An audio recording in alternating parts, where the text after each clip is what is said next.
And greetings. Happy Tuesday. Welcome to the Steve Deace Show, live and on demand here on BlazeTV, radio, and podcast. Steve Deace here with Todd Erzin, Aaron McIntyre, and all of you. Let us know what you think about what we think here via the stevedeace.com inbox. You can email the program, steve@stevedeace.com. That's DEACE. Like us on Facebook. Follow us on Twitter @Steve Deace Show. Look for me, Steve Deace, on MeWe, Parler, and Gab. And look for clips of the program, including yesterday's really powerful, I thought, conversation with our new colleague, Jason Whitlock, contrasting wokeism, the religion of the spirit of the age, vis-a-vis Christianity. If you missed that, we broke that out as its own separate clip. You can get that and other clips for free right now over on rumble.com/Steve Deace Show. We've got a jam-packed program lined up for you, but first I want to tell you about a new partner we have to the program because it happens to be a movie that includes a cameo appearance from yours truly. This is a movie called Order of Rights. It's a pro-life film. It's about what happens when a teenage couple hooks up one night and a baby is conceived. And the young mother doesn't want to have the baby, and the father does.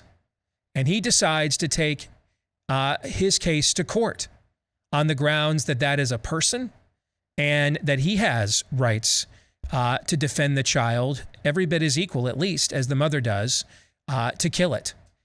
There's a lot of fascinating political and legal discussion in the film about the abortion debate.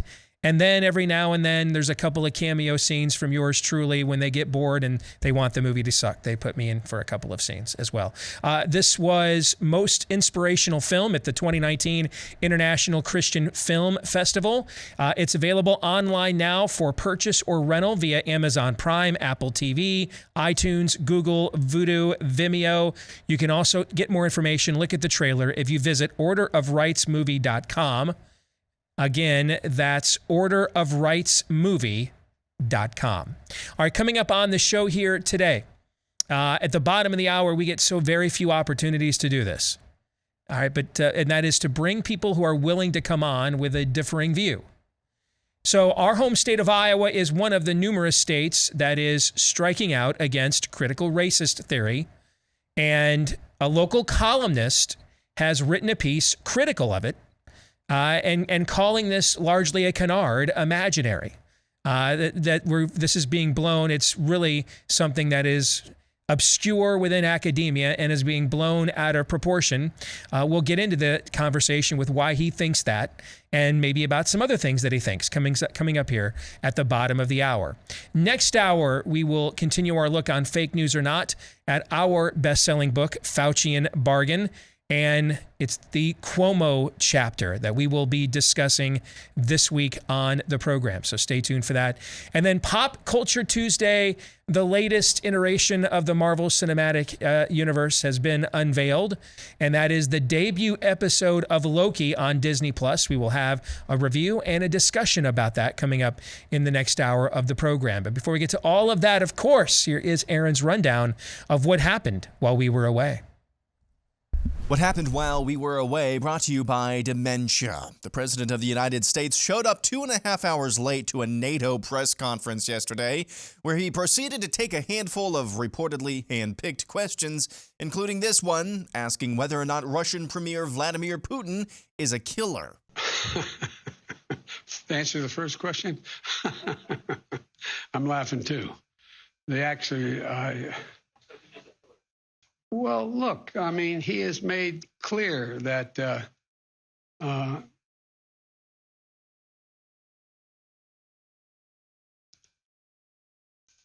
answer is, I believe he has in the past essentially acknowledged that he was, there are certain things that he would do or did do. Here's what was really going on in his head.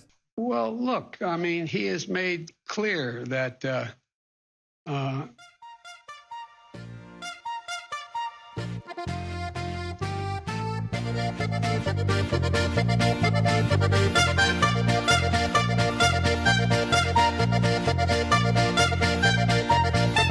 answer is, I believe he has in the past essentially acknowledged that he was, there are certain things that he would do or did do.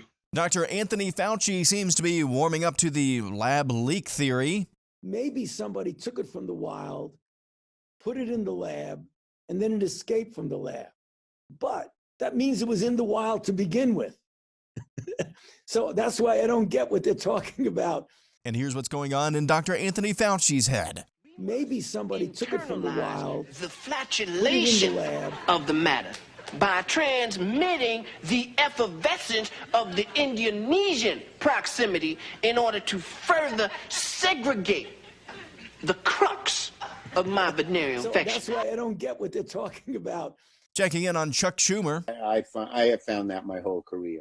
They wanted to build, when I first was assemblyman, they wanted to build a congregate living place for retarded children. Learning Chinese today. Today's phrase is, at least he didn't pull his tubin out. 至少他没有把他的图兵拉出来。 Speaking of tubin, CNN's ex-token Republican Ana Navarro had the unmitigated shamelessness to say this. In this case, he was not sexually harassing anybody. He didn't have the intent to sexually harass somebody. He was sexually harassing himself. What would rot his feel update? Georgia Secretary of State Brad Raffensperger announced yesterday his office is opening up an investigation into how Fulton County handled and kept track of all absentee ballots returned in drop boxes before the 2020 election. Fulton is Georgia's largest county in terms of population, and this news comes after election officials in the county admitted about 25% of chain of custody documents for the 2020 election from those ballot drop boxes are missing. Commenting on the matter on Twitter, Secretary of State Raffensperger says, quote, restoring confidence in our elections is going to be impossible as long as Fulton County's elections leadership continues to fail the voters of Fulton County and the voters of Georgia. They need new leadership to step up and take charge. Back in November of 2020, Raffensperger told Insider the 2020 election was, and I quote, the most secure election ever, end quote. Circling back a bit. I'll circle back. Last week, the CDC reported that there is a stronger correlation between the coronavirus vaccine and heart inflammation. Males under the age of 30 may face heart complications after receiving a full shot. That's according to Tom Shimabukuro, the deputy director of the CDC's Immunization Safety Office. He said that during a Food and Drug Administration advisory group. This comes on the heels of the CDC and the FDA announcing an emergency meeting to discuss the matter, an emergency meeting that was, at the time, announced for a week later. So that makes sense. And finally, Jon Stewart, the granddaddy of the partisan masturbatory brand of comedy, went on Stephen Colbert's show on CBS last night and had this prescient commentary on the lab leak hypothesis. Science has, in many ways, helped ease the suffering of this pandemic, which was more than likely caused by science. Oh my God! If there's evidence, I'd love to hear it. There's a novel respiratory coronavirus overtaking Wuhan, China. What do? Oh, you know who we could ask? The Wuhan novel respiratory coronavirus lab. The disease is the same name as the lab. That's just a little too weird, don't you think? And then they ask those scientists, they're like, how did this... So wait a minute, you work at the Wuhan respiratory coronavirus lab. How did this happen? And they're like, a pangolin kissed a turtle. Maybe a bat flew into the cloaca of a turkey and then it sneezed into my chili and now we all have coronavirus. Like, come on. There's been an outbreak of chocolatey goodness near Hershey, Pennsylvania. What do you think happened? Like, oh, I don't know. Maybe a steam shovel mated with a cocoa bean. Or it's the chocolate factory. And that's what happened while we were away.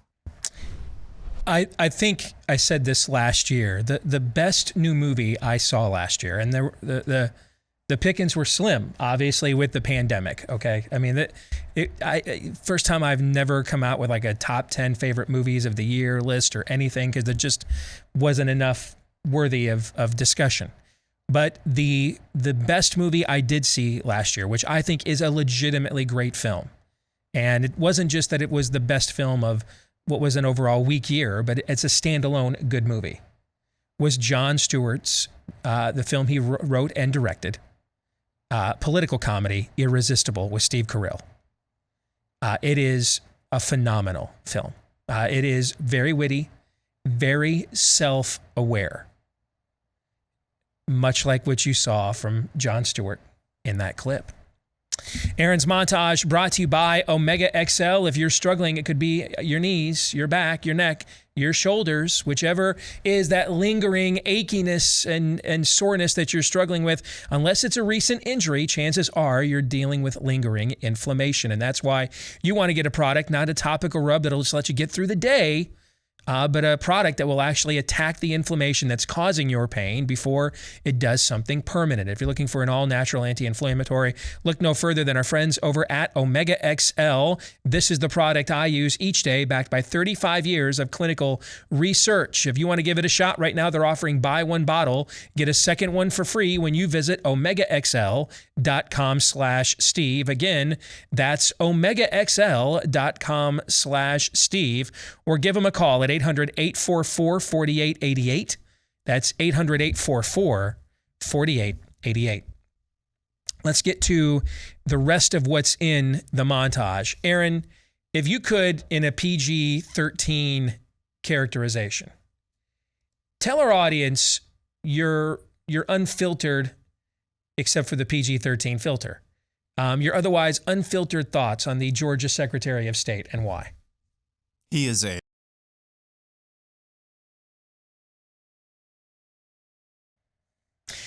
You ever try to read your own credit report?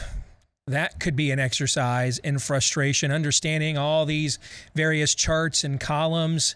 And you know what? I think they almost make it confusing on purpose, because then the banks and the lenders, they stay in control of your personal situation rather than you. That's where our friends at ScoreMaster come in. They make this information accessible and transparent so that you know exactly why you have the score that you have, which can make a big difference in whether you get approved for an auto, a home, or a business loan, or then the types of, even if you can get an approval, the types of terms, interest rate, repayment options that you're looking at with that loan as well. So they can show you exactly why you have the score that you have, and then exactly what you need to get to the score that you want. What can happen when you're empowered with that kind of information? Sometimes people raise their credit score 30 points in like a week, up to 100 points in just a matter of a few weeks. All right. This can happen when you have your information at your fingertips, but in a way that you can understand and empowers you. That's what ScoreMaster does. And if you want to try it for free and see how many plus points that you could add to your score and how soon, go to ScoreMaster.com/Steve. Again, that's ScoreMaster.com/Steve. Obviously, one of the big issues that is being debated right now is what I like to call critical racist theory. Other people know it as critical race theory, or CRT. It is something that is being delved into in legislatures around the country, including right here in our own backyard of Iowa, which has had one of the more aggressive legislative processes against it. But one individual who writes for one of the big local papers here in the state has a differing view, and we struggle to get differing views on this show. And so when someone says, yes, I'm willing to come on and have the conversation, by all means, we want to be welcoming and courteous. And so we bring Adam Sullivan from the Cedar Rapids Gazette as our guest here today. Adam, how are you? Do we have Adam okay? All right, good. Adam, Steve Deace here. Good to meet you. You can hear me okay? You're good? Yes, sir. Okay. So let's start with, I've got your column here in front of me. There's one or two things within it I want to ask you about. But first, I want to give you a chance to kind of make your elevator pitch, state your premise, unfiltered by me, to the audience. Go ahead. Sure. I guess the big thing is I certainly don't endorse all of these programs and curricula that are in our schools. I think some of them are way over the line. My issue, though, is I think critical race theory doesn't actually encapsulate all those things. These ideas don't start or end with critical race theory. In fact, that is just basically a buzzword or a meme that Trump latched onto last year. And that is really the first time that critical race theory as a term or a set of ideas got any national exposure whatsoever. We're talking about it right now because Trump signed an order in 2020 to restrict its use. But the other big thing for me, is that I think what these bills are doing is that they restrict criticisms of the government. So the bill in Iowa says that you can't say that the Iowa or the United States is systematically or fundamentally racist. And I take Iowa and the United States to include the governments. And so when you start restricting criticisms of the government, I think that's a really dangerous place to be. One of the lines you state in your piece, quote, critical race theory is fundamentally, and this is kind of a restating of what you just said. Critical race theory is fundamentally critical of the government and the power it wields over citizens. In a free society's criticisms of the state must enjoy special protection. I'm wondering how far you're willing to go with that, because in the past year, just speaking from my own experience, we have learned that it is now okay to openly discuss the origins of the Wuhan virus, because government and CDC and the president have now opened those floodgates, and therefore social media companies, which is where most of political speech happens in America these days, have now changed their standards accordingly. If I was critical of the Johnson & Johnson vaccine prior to CDC and government, pointing out there might have been issues with it that were worthy of a pause, I would have been or could have been suspended or banned for that behavior. So do you think that the special protections for people that want to speak out in a way that's critical of government, does that extend into how we have documented evidence of social media, big tech, conspiring and working with government to determine what is and isn't acceptable through the Overton window? Would you apply it to that as well? I'm certainly uncomfortable with the restrictions social media companies do, and especially, the example that you give with COVID is a great one. Masks is another example from more than a year ago. They said masks weren't important, and they said that you have to wear a mask. And you did see social media companies, they took the government line on all those things. So if you said something that was out of bounds, according to the federal government, you couldn't say it on social media. I would draw a line, and I bet we disagree about this, but, Facebook, Twitter are still private actors. I think they have a right to control their content the way they'd like, but it certainly makes me uncomfortable when you see the federal government conspiring with them. And I give you another example. The Biden administration said they wouldn't do a vaccine passport, but now we know they've been working with private companies to kind of sign off on their vaccine passport. So the government's not going to require it, but they're working with these private companies to provide one. Certainly makes me uncomfortable, but I would draw a line between that and, making a state law that says in classrooms and in certain government settings, you can't criticize the government in certain ways. Okay. So one of the other lines in your column, it says, that's what schools are supposed to do. Present a variety of ideas to consider, not hand down one set of government-approved facts. So I don't mean to profile you, but you look like you might be a little younger than me. I remember several years ago here in Iowa, we had a case that went national because we had a fairly decorated astrophysicist named Guillermo Gonzalez at Iowa State University. He had authored in his spare time a book and a video on what later became known as intelligent design, the idea that there's just too many random occurrences that have occurred within the universe to assume just random processes were the result of what we call life. And for that touched off a massive debate about whether he should have been kicked out of the university, denied tenure, things of that nature, because, and this was a public university, so this is essentially an extension of as a government apparatus, about whether he was free to say those things or not. What's your view of that? Does that apply to a conversation like that? Certainly, I don't think somebody saying those types of things ought to be removed from any kind of state-funded position. But the bigger thing, and I think you probably agree with me, is the public sector, especially in education, has way too big a footprint, right? Mm-hmm. And so, the universities, I understand that those are going to get some state funding, but at the K-12 level, which is, I think, what a lot of the concern with critical race theory comes from, the solution to this is school choice in my mind. And so in Iowa this year, we did some very limited school choice. If we get some new charter schools coming up here, maybe we'll have some charter schools that teach critical race theory or associated beliefs. Again, I think that's an overgeneralization to use that term, and we'll have some that won't. And I think that is anytime you have public schools, they can't teach just stone cold facts. You could maybe just teach math and writing if you just taught hard facts.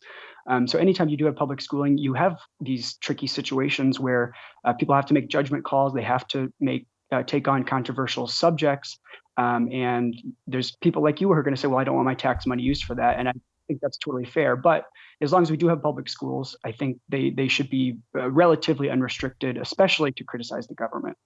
Okay, so the reason I asked those two questions is I wanted our audience to see the premise that you are coming from, okay? I don't want to put words in your mouth, but it seems your premise is you are concerned about a precedent that this will be set overall, that essentially it ain't no fun when the rabbits got the gun. Later on, we'll set a precedent. Someone else then will be in control of the legislature and decide, well, we don't like that certain things that you guys agree are taught that we used to teach, so we're not going to do those things anymore. You're essentially making, which by the way, I make all the time because they're almost always undefeated, you're essentially making your variation of a slippery slope argument. Am I wrong? I am concerned about mission creep when we talk about these things, but I think this law is bad in and of itself. I think to say that the government is not racist, I think one is wrong. Two, I think that even if you disagree with that, I think that should be, any criticism of the government ought to be up for debate. And this Iowa law specifically speaks to that. And the Florida law is even much worse. They try to define critical race theory as, in part, as racism being embedded in the legal system, which I just think is true. There are racist outcomes of the criminal justice system, and I think we ought to be able to talk about that. So yeah, I am concerned that this could go farther, that they could start restricting other things, but I think this in and of itself is bad. All right, so I want to come back to that argument because you're making kind of the systemic racism argument. I want to come back to that in a second. One of the premises that you assert in your piece is that this is largely a canard. You even said it a few minutes ago. Trump signed an executive order about this, and so this is like meme as policy, that this is largely relegated to the obscure sectors of academia. I want to let you see a couple of minute video montage, and then I want to give you a chance to respond. Watch this. Today, I'm resigning from a job I love. My name is Dana Stengel Plow. I became an English teacher at Dwight Englewood School because as a parent, I loved how the school both nurtured and challenged my own children. But over the past few years, the school has embraced an ideology that requires students to see themselves as representatives of a group defined by identifiers like gender and skin color. I've seen in my classroom how this ideology hinders students' ability to read, write, and think. I've tried to introduce positive alternative views, but my efforts have fallen on deaf ears. The school has created a culture of conformity and fear. I'm fully aligned with the values in Dwight Englewood's mission statement: community, diversity, courage, and making the world a better place. But the school is failing in its mission. Dwight Englewood used to claim that we teach students how to think, not what to think. But sadly, that is just no longer true. That man kept me down. How am I now directing over folks that look just like you guys in this room right now? How? What kept me down? What oppressed me? I worked for myself from off the streets to where I am right now. You gonna sit here and tell me this lie of critical race theory? This the reason why black folks can't get ahead because of white folks? Are you kidding me? This is what we come to now. I can't believe we even talking about this right now. The last thing I'm gonna say right here is something that's crazy. Martin Luther King said he wanted his kids to grow up in a world where they are judged by the contents of their what? Their character, not their skin. If they letting this stuff go on right now, it is absolutely doing the complete reverse of what he's doing. So when February comes, don't talk about Martin Luther King. When February comes, don't talk about Black History Month. If y'all gonna sit there and just pretty much pee on his grave with this nonsense, that's exactly what's about to happen. My name is Keisha King. I'm a mom of two, one who's in the Duval County Public School System and one in private school thanks to school choice. I'm also a member of Moms for Liberty, representing thousands of parents. Just coming off of May 31st, marking the 100 years of the Tulsa riots, it is sad that we are even contemplating something like critical race theory, where children will be separated by their skin color and deemed permanently oppressors or oppressed in 2021. That is not teaching the truth, unless you believe that whites are better than blacks. I have personally heard teachers teaching CRT, and we have had an assembly shut down because Duval County Public School System consultant thought it would be a great idea to separate students by race. This is unacceptable. CRT is not racial sensitivity or simply teaching unfavorable American history or teaching Jim Crow history. CRT is deeper and more dangerous than that. CRT, in its outworking today, is a teaching that there is a hierarchy in society where white, male, heterosexual, able-bodied people are deemed the oppressor, and anyone else outside of that status is oppressed. That's why we see corporations like Coca-Cola asking their employees to be less white, which is ridiculous. I don't know about you, but telling my child or any child that they are in a permanent oppressed status in America because they are black is racist, and saying that white people are automatically above me, my children, or any child is racist as well. So, Adam, there we have a public school teacher in New Jersey, a blue state, who describes herself as a humanist. We have 2 black Americans, one in Illinois. That's one of the bluest of states. If this is imaginary, what are they addressing? And then how would you respond to the concerns that they raise? I believe that's actually a private school that woman resigned from. But I think the concerns are valid. Like I said at the onset, I don't endorse these curriculum. I think some of them have some value in them. I think some of them go too far. But it's not correct to call them critical race theory. That's, like I said, that's kind of a catch-all term people have adopted to talk about stuff they don't like in schools, basically. I absolutely think that we need to raise the voices of Black parents, whether they endorse these ideas or oppose them. I think they ought to have a place in the decision-making process, like the folks that you've shown. But it all comes down to me that even ideas I don't like, I don't want to ban, even if it's in a public school. I want families to have school choice. But I think there's no ideas that you would ever ban.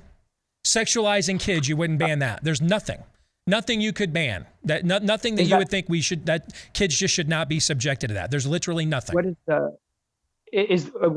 is that not dealt with under existing law? I guess I'm not sure. I don't know. Well, it's not if it's called a public library. So there's nothing though. Do you have any children, Adam? No, I don't have children. Okay. I don't want to necessarily say I wouldn't ban any kind of ideas, but if you gave me some language about a ban on sexualizing children, I could see myself supporting that. I don't know what the finer points of that. Okay, so there are lines. We're just disagreeing then what the line may be. Okay, but there certainly is a line somewhere. Is that, well, one good line that I think is a pretty bright red line is that you shouldn't restrict criticisms of the government, even if the government is what they're teaching is evil and wrong. When the government, did you think that in the Jim Crow South? That, the government, we shouldn't be critical of the government teaching that we should segregate blacks and they're inferior. Does that line apply in Mississippi in 1952, like you think it does in Iowa in 2021? Well, no, Steve, the analogy would be is if in Jim Crow South that you were not allowed to say that the government is racist, because that's what we're saying right here. So I'm saying we can't outlaw criticisms of the government. So certainly, if places where this is being taught, you should go criticize the school board if you don't feel comfortable with it. But what this bill does in Iowa and in Florida, I haven't read other states, but they specifically mention criticisms of the state, calling the state racist, calling the state sexist. And I don't think the government. I understand why you are asserting that. Would you have, if you were in the Mississippi legislature in the 50s, would you have supported a bill banning the teaching of segregation in the public schools? Or would you have said, that's an opinion that has merit and that's, that you can disagree with it, but it's not something our kids should not be necessarily exposed to? Would you have supported that? To bar advocating for segregation? Yes. Among public school teachers? Yeah. I guess that sounds fine to me. I haven't thought through it. Okay. Final thing, you said you clearly believe in some form of systemic racism, right? Sure. Yeah. Okay. Well, so as you know, I live in Iowa City, the most progressive community in the state. We have the worst disparities for marijuana arrests between black and white, even though there's no evidence to say that black people smoke marijuana. Our local schools here in Iowa City keep putting black kids in seclusion rooms, way more than white kids. And then we just recently found up north in Cedar Rapids, also a very liberal community, that they have these school resource officers that are, they're charging these black kids with crimes at a way higher rate. And so those are all government actors in good progressive communities, and they're doing racist stuff. Have you ever considered resigning your position because there might be somebody black who could do it as good or better than you, but they're underrepresented in America's newsrooms right now? I'll give you the last word. I got 30 seconds. I don't know if I'd resign my position, but absolutely my publication has not done a good job at attracting and supporting journalists of color. And so it's an issue I definitely care about. Adam, it was courageous for you to come on today. We appreciate it. Thank you for offering our audience a contrarian view. All right, take care. Thanks, Steve. You bet. We'll come back here with hour 2 here in a moment.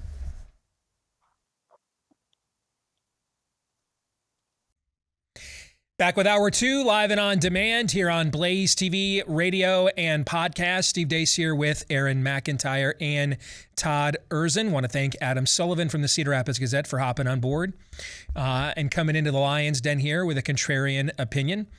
We would do that a lot more often. Unfortunately, we can't get a lot of people that have enough confidence in their own beliefs and courage in their own convictions to do so.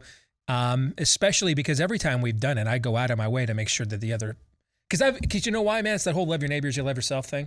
I remember many a day sitting in a chair on a sat-up link with one of these things in my ear, outnumbered on a 4-person MSNBC panel, not counting the host, right? And then looking at my watch, knowing when this segment was supposed to end, and knowing that they're all going to get all their talking points in, and then I'm going to get to come in here at the very end and have to come up with something from my viewpoint that matters with far less time than everybody else, right? Right. Or if it's really bad for my side, they're going to make me go first, right? Okay. So I have been in those situations, and it was not easy for Adam to do that and to come on here and articulate his position. So we thank him for doing that. Really quickly, let it be said that Steve just did more for Adam in his position than this entire state and most of major media across the nation did for Faucian Bargain. So choke on that, folks. I'm glad you said it. I can't say stuff like that. It just comes across as very self-serving. I can, and I like it, and I'm good at it. Anyway, that's separate. Although, from the fact we want to thank Adam for coming on. Believe me, we have made these overtures how many times over the years? And they are rarely, I mean, we had Michelle Goldberg, you had Noah Rothman. Is that like it? Not counting our buddy Paul. Although a lot of Heather Timmons. Yeah, Heather. Yes, that's a while back. Yeah, that was a while back. I don't know. Does Paul count though? I mean, he disagrees with us on a few fundamental things, but he shares counted at first, but now they've kind of blown that over to. Frankly, we just despise a lot of the same people. Yeah. Maybe it's for different reasons, but we just despise a lot of the same people. So at this point, we're just trying to one-up each other with like memes and put-downs. I know. It's not even a debate anymore. The debate is who can be snottier from their particular side of the street. Now we're 16-year-olds in the locker room again, and that's Steve's happy place. Yes. So to me, it's just like he's more friend than foe at this point. This portion of the show. Now, if you are concerned about critical racist theory and you're in a place where you cannot get out of it, or you just realize, you know what, we can do this homeschooling thing with online in-person learning. We don't have to be all stressed out about getting everybody to school early in the morning. I don't have to be stressed out the rest of the day about what they're learning in that school the rest of the afternoon, right? You want to check out our friends at Freedom Project Academy. This is Dr. Duke Pesta and his operation. He was instrumental. I got to know him through the Common Core debate. And this is kind of an outreach off of that endeavor. I've had my own son in this for a couple of years. I can't give it a better endorsement than I subjected my own child to it, which is why I would suggest that you consider it as well. They teach you how to think, not what to think, mastery of subject matter, not propaganda. Critical thinking is the basis along with the Judeo-Christian viewpoint. This is the way the founding generations of the country were taught. They will teach your child the same. If you want to get a free information packet looking ahead to the fall and your options, go right now to freedomforschool.com. That's freedomforschool.com. One more time, freedomforschool.com.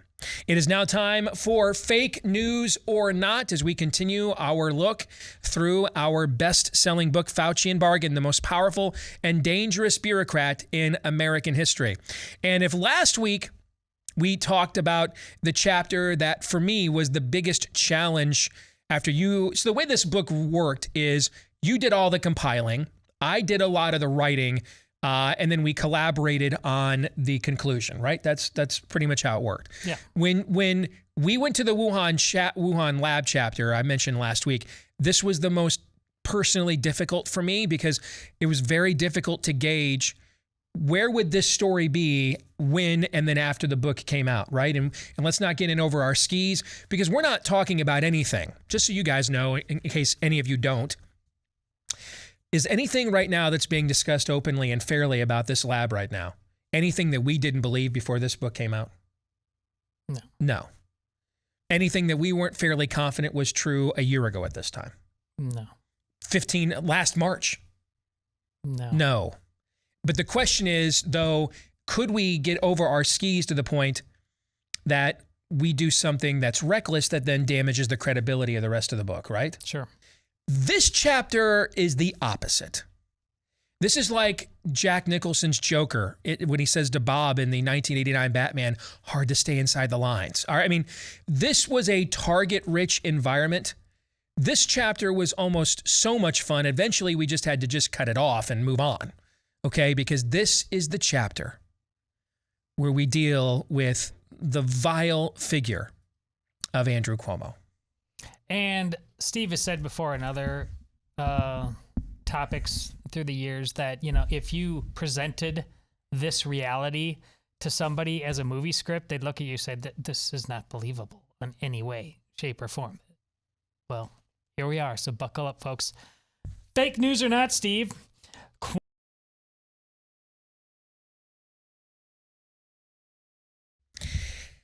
Back here with some Pop Culture Tuesday brought to you by Built Bar. We've got a new convert. We told you yesterday, Aaron has finally given it a shot. He tried one of the coconut, chocolate-covered coconut Built Bars. Absolutely fell in love with it. Todd has previously tried that, then tried the new birthday cake flavor last week here for the show as well. I'm telling you, it's the best protein bar you have ever had. And I don't know if they're offering it for the Gen Pop, but if they start selling, maybe I'm just in the test market because we're endorsers. But the grasshopper cookie thing, man, that they sent me is, I mean, that's just, I'm just telling you.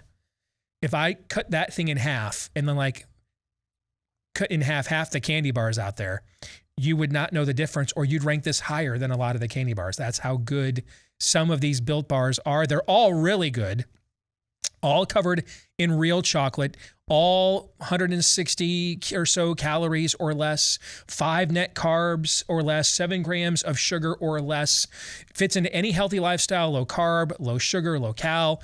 And did I mention they are delicious? And if you want to try them right now, or you want to try them again and again and again, either way, just keep using my last name, Deace, as your promo code to get 15% off your first order or next order, or ensuing orders when you go to BuiltBar.com, BUILT, for BuiltBar.com, promo code Deace to get 15% off at BuiltBar.com. So let's get to Pop Culture Tuesday. This is when we look at the intersection between pop culture and conservatism. And Marvel is out with its much awaited latest series, Loki, based on probably the most, he's somewhere between villain and anti-hero. Fair? Yes. Yeah. This is really the breakout character of the MCU, right? And he's the only like Thor villain most people have ever heard of because he's also mentioned in Norse mythology. But I mean, what Tom Hiddleston did with this role was just so loved that they just kept finding new ways to bring this character back in order to bring him back. And of course, the Avengers, the final installment of the original MCU leading up to Avengers Infinity War and Endgame, it looks like Loki is dead, and he is technically dead.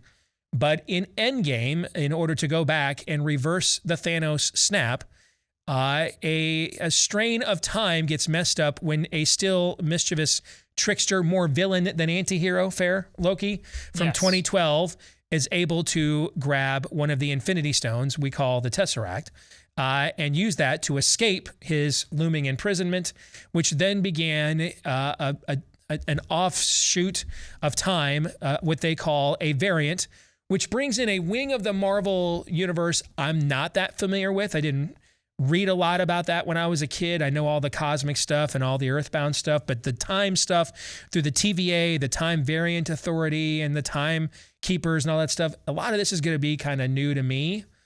And they are, we don't know, did somebody divine appoint them? Are they self-appointed masters of the timeline to make sure that the timeline remains intact? But they are now after Loki, and apparently it's in order to stop a time bandit, pardon the pun. We won't reveal to you who that is. It's revealed to you in the first episode, so if you haven't had a chance to watch it yet, like Aaron hasn't, we don't want to spoil that for you. It won't be any spoilers at all. But I thought the first episode, and I was confused which one is Owen and which one is Luke. Who's the blonde? Owen? Yes. Okay. That's Owen Wilson. Owen Wilson is tremendous. Yes, he is. Okay. As he is in everything. Tom is always tremendous in this role. Yeah. And in this role, you see him run the full gamut of the character's arc in just this one episode. I know, it starts from the villainous Loki, and by the end of it, he's now in the anti-hero realm. Okay, because why? Because over the course of this episode, he gets confronted with his life story, and we'll just leave it at that. but it's exceedingly well written, well done. I thought it was absolutely superior to the first episode of WandaVision, which as a series I thought was phenomenal until, well, it was phenomenal. I'm disappointed that in the end there wasn't any great revelation other than she's just, grief-stricken, right? The opening action scene to Falcon and the Winter Soldier, and the Winter Soldier, that opening action scene with Falcon there in that valley is spectacular. But the rest of that opening episode is just kind of, meh. This opening episode is greatness. It's very well written. It's very well done. If you look at, I would urge you to go watch the end credits again. There's not an end credits scene like Marvel is famous for, but within the files and stuff from the TVA, there's all kinds of juicy morsels in there that Noah and I were going through last night. It's just, this feels like now, the first series was about, I guess, in the end, closing a plot hole or coming up with a storyline to move Scarlet Witch, her character, further into more of the storyline that she is better known for in the comics. Fair? Yeah. But it didn't move the overall Marvel narrative that much. Fair? Yeah. It moved her narrative, but not the overall MCU, right? Right. And since this was the first wave of a new phase, you're really looking to see where the meta is going. It doesn't really go anywhere beyond just closing up the last meta. Fair? Yeah, I think that's true. Falcon and the Winter Soldier is done largely to justify the transition of Falcon assuming the mantle that Cap offered him at the end of Endgame. Fair? Yes. But does it really move the overall Marvel narrative that much? No. It just moves, again, the titular characters. Yes. This one feels like for the first time now. And in Marvel's defense, a lot of these movies and stuff were supposed to already be out, or we were supposed to be further into this phase 4, but everything's been delayed, of course. So who knows if that's had an impact on the lack of movement of some of these shows, because they also don't want to spoil movies that are now going to come out. They've been waiting to release, right? Mm-hmm. But this, from the very beginning, feels like now we're moving into a new phase, right? That now we are going to move this narrative along. It feels like it has as much potential to as Wanda, but I could also see this ultimately being just very personal to Loki, just based on what they're doing. And if in the end that happens, listen, we asked all the time during the saga and in other movies, quite frankly, do the writers know what they're doing here? Because, I'm editing Steve's latest project right now, and talking a lot about the arc of people's lives. And, there's Saint and sinner in all of us, and different amounts on different days, and how we find empathy. Speaking of the empathy you talk about, and how we find it in one another. Well, my goodness, in what they did with Wanda and what grief did to a hero and turned her into a villain. On some level, she at least did villainous things in her grief, in her borderline insanity. What that also a similar story did to the new, forgive me, I know he's got his own, both his regular name and his comic book name, but the new Captain America, the guy who took the mantle in the Falcon and the Winter Soldier. U.S. agent, thank you.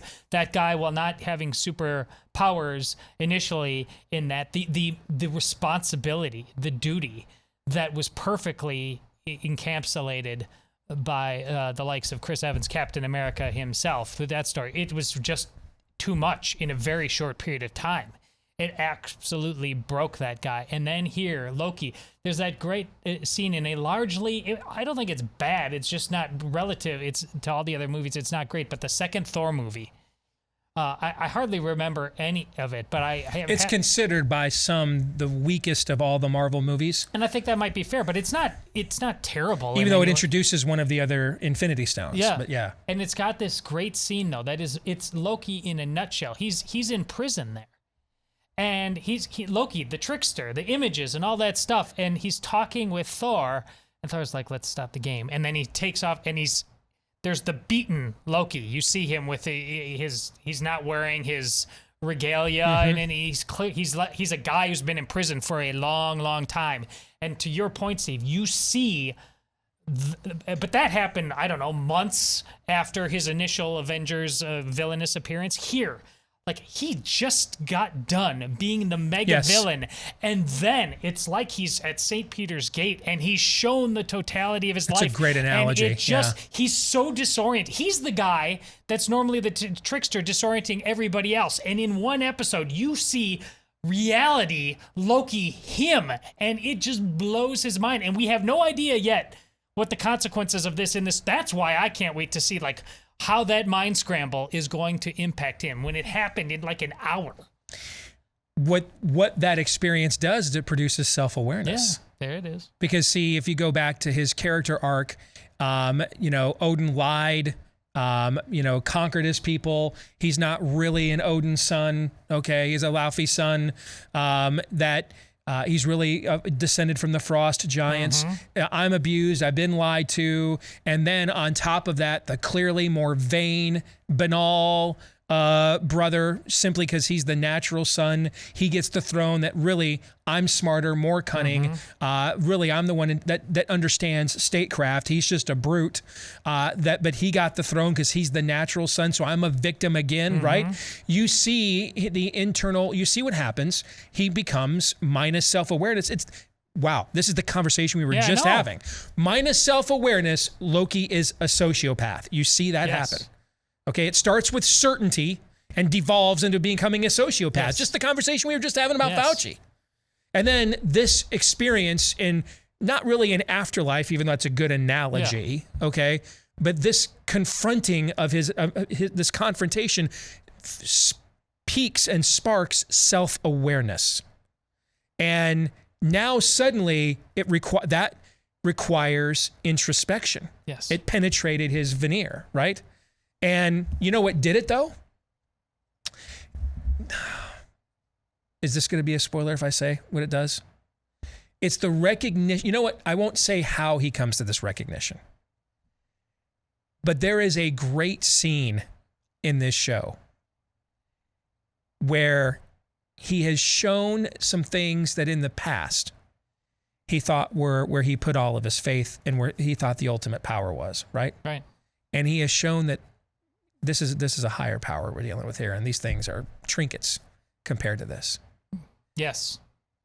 It's when Loki is confronted with the fact there is a higher power at work in this universe than him. Not stronger. No, higher. Not even more powerful. Higher, beyond him, beyond his comprehension. Nothing that he can outwit, outlast. Because remember, he thinks in the first Avengers, he's the one manipulating Thanos here, right? Yeah. That he's the one manipulating Thanos into doing his bidding so that he can conquer the earth, right? So he knows that Thanos is stronger than him, right? He knows that Thanos has more internal power than he does. Yeah. But there's still this notion that I'm the master of my own fate. I can even manipulate the Titan Thanos, right? It is when he comes into the knowledge that there is a higher power at work. And therefore, everything else that he used to put his faith and everything in is utterly anywhere from benign to futile to useless.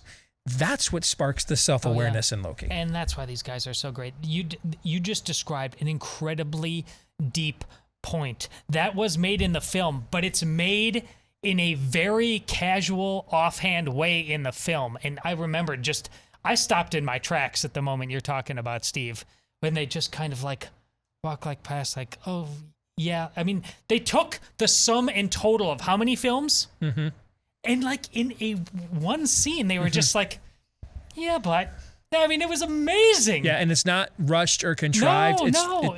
It's very well done. If this is the first episode, it's off to quite the start. Now I got to make sure you and I are talking about the same thing because it is mind-blowing. All right, Real Estate Agents I Trust is where you can go. Well, I guess the name kind of is self-explanatory.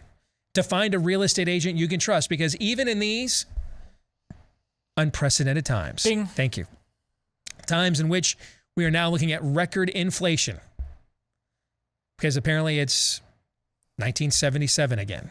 right? You want to make sure if you're going into an uncertain market that you've got an agent with a proven track record of success that's been vetted and validated, and one that you can trust will come in to take charge of your situation. But then ultimately remember who's in charge is you. You're going to find them on this website, realestateagentsitrust.com. This was a website that just kind of began organically from right here within the Blaze media audience. Just people that are here, like our very own Glenn Beck and others who got tired of real estate agents who didn't deliver, and then found out, around the country, we've got some pretty trustworthy, successful agents around the country. They're always looking for clients. We got a lot of people that watch and listen. Let's put these two groups together and let's see if they can make some beautiful music together, right? So if you want to be the next person to find the right dance partner for the real estate market where you are, realestateagentsitrust.com. So, Aaron, you've not seen this yet. We haven't spoiled it yet. I really want to see it now. Yeah, have we really enticed you with what we talked about? I want to see Falcon and the Winter Soldier as well. I was less excited to see that. I mean, Bella and I watched every single episode the day it came out of WandaVision because it was just such a fascinating story. Mm-hmm. We're in the middle of watching all the movies again because that's what we do. And but now this one I might put a higher priority on getting to see it sooner. If I sat in Kevin Feige's office right now and just made the point to him about what ultimately sparks a new level of self-awareness and reflection and humility within Loki, would he get it? Would Feige get it? Yeah. Oh, yeah. You think it's purposeful? Because you know what this is really a metaphor for. Yeah. Yeah. See, this is the debate we've been having since Wonder Woman, 4 years ago. I mean, did Patty Jenkins really understand what was in her own movie, the belief system of her own movie, right? Do they understand the full magnitude of what it is that they're preaching here? Because that's kind of what they're doing. Oh, yeah. They're kind of preaching here. And then we would find out how much difference there is between our theism and perhaps their agnosticism. I mean, we both acknowledge that there's a there, but the agnostic is always on the but I don't know. And we're on the side of, but I know because I've been told and it's marvelous. And where do we meet in the middle? But Kevin Feige believes there's a there of some kind. That's going to do it for today's show. We're going to stick around and record the overtime for Blaze TV subscribers at blazetv.com/Deace. You'll be able to watch it later on today at blazetv.com/Deace. That's also where you can go to get a discounted subscription if you're not a subscriber yet. For the rest of you, we will see you tomorrow. Until then, John 3:17.